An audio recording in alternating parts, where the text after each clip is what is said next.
Good morning India. दोस्तों नमस्कार। दोस्तों मैं आप सबकी नैना फिर से आप सबके सामने एक प्यारी सी कहानी लेकर आई हूँ और ये कहानी मधु की है। ये कहानी आपको ज़रूर सुनने में पसंद आएगी। आप कानों में लगा लीजिए ईयरफोन और मेरी कहानी को ज़रा गौर से सुनिएगा। मधु कहती है, मैं 22 साल की हूँ और मैथ सब्जेक्ट की पढ़ाई कर रही हूँ। मैं अपने नानी के यहाँ रहती हूँ। दोस्तों एक बात, कहानी सुनते वक्त अगर आपको ये कहानी पसंद आए तो आप इस वीडियो को लाइक कर दीजिएगा। चलिए अब इस कहानी को शुरू करते हैं। तो मधु कहती है, मैं हमेशा से ही कोई ना कोई ऐसा इंसान अपनी ज़िंदगी में तो चाहती थी, लेकिन ऐसा कुछ था नहीं। मेरी एक सहेली थी जो मुझे मूवीज़ देखना वगैरह सब कुछ सिखाती। मैं देर रात तक यही सब देखते रहती। मैं कुछ अलग प्रकार की लड़की हूँ क्योंकि जो मैं दिखती हूँ उसे करने का जुनून मुझ पे सवार हो जाता है। खैर यही सब बात, मैं आप सबको ज़्यादा समय न लेते हुए अब ये कहानी शुरू करती हूँ। मैं एक ऐसे लड़के की खोज में थी जिसके साथ मैं कुछ रिश्ते वगैरह बना सकूँ। तो मेरे ही मोहल्ले में एक लड़का था जिसकी भी 12वीं हो चुकी थी। वो अब भी एंट्रेंस की तैयारी कर रहा था। उसका सब्जेक्ट मैथ और बायो दोनों था।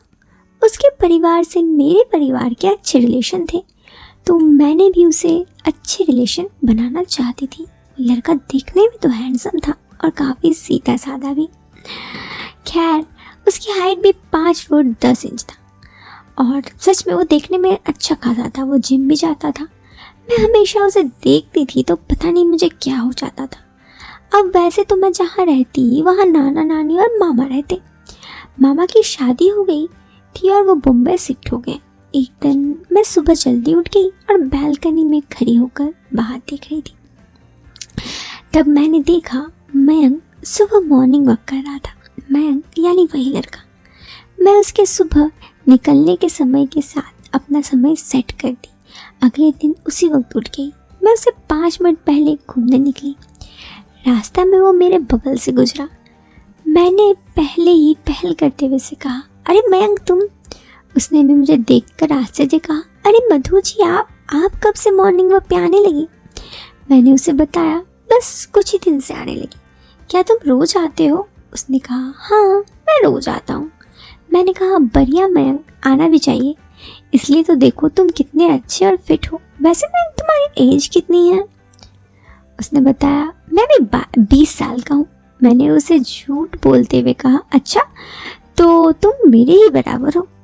उसने भी मुझे मेरी उम्र के बारे में पूछा तो मैंने उसे बताया नहीं, हालांकि मैं उसे 2 साल बड़ी थी। मैंने मन में कहा कि अभी इतनी जल्दी क्या है। मैं तो चुप रह गई। अगर मैं उसे कह देती तो शायद कुछ और हो जाता। अक्सर लड़कों को अपने से थोड़ी छोटी ही लड़की पसंद आती है। खैर इसीलिए मैं उसे पढ़ाई के बारे में पूछने लगी तो उसने जानकारी दी। मैंने भी उसके बताया कि मैंने भी गणित से ही 12वीं की है। वैसे तो पारिवारिक रिश्ते होने के कारण उसे शायद पता था, लेकिन बताना ज़रूरी था। फिर मैंने उससे पूछा, फिर मैंने उससे कहा, मैं तुमसे 1 साल बड़ी हूँ, अभी BBSC मैथ से कर रही हूँ। तुम्हें पढ़ाई में कुछ दिक्कत हो तो बताना। तभी उसने मुझे ज्यामिति की समस्या पूछी। मैंने कहा, ओके तुम एक काम करना, कुछ दिन मेरे घर आकर मेरी क्लास अटेंड कर लेना, मैं सब क्लियर कर दूंगी। वो अगले दिन मेरे घर आया।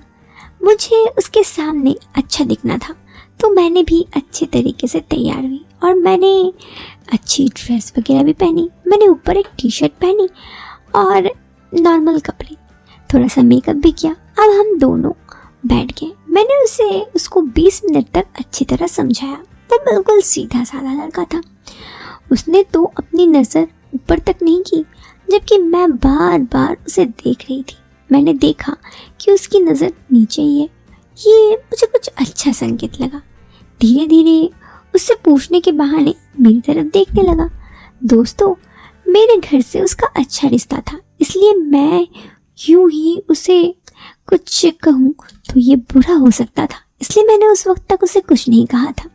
और साथ ही मेरा फैमिली एक अच्छा फैमिली था। कोई भी लड़के को बॉयफ्रेंड बनाकर होटल में या किसी फ्लैट में चली जाऊं ये अच्छा नहीं दिखता, इसलिए मैं अपने घर के ही ऐसे बकरे ढूंढ रही थी। मैंने मयंक से थोड़ी बहुत बातचीत की, फिर मैंने उसे अपना व्हाट्सएप नंबर दे दिया। आधे घंटा बाद वो मेरे घर से चला गया। कुछ देर बाद उसने व्हाट्सएप पे मैसेज किया कि मुझे कुछ डाउट पूछे। मैंने उसे समझा दिया। खुद मैंने भी उससे ज़्यादा बात नहीं की ताकि वो मुझसे गलत ना समझे।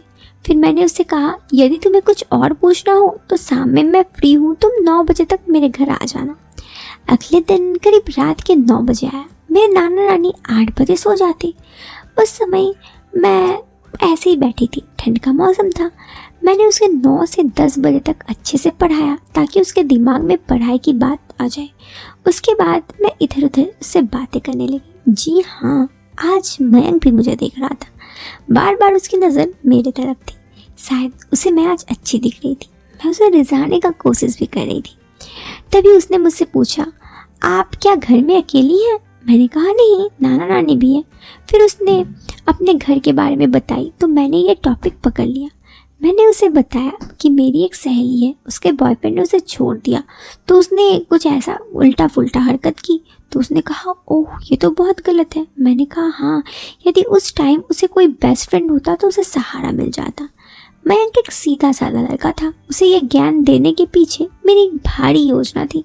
तभी उसने पूछ लिया, आपका बॉयफ्रेंड है क्या? तो मैंने उसे झूठ कह दिया, हाँ मेरा बॉयफ्रेंड है, मगर ये सवाल बीच में कहाँ से आ गया? वो बोला, कुछ नहीं, बस ऐसे ही पूछ लिया। फिर 10 बजे अपना घर चला दिया। अब ऐसे ही पढ़ाते 2 दिन बाद एक घटना घटी जिससे उसके बाद हम दोनों एक दूसरे के साथ हो गए। उस दिन मैं फ्रेश हुई।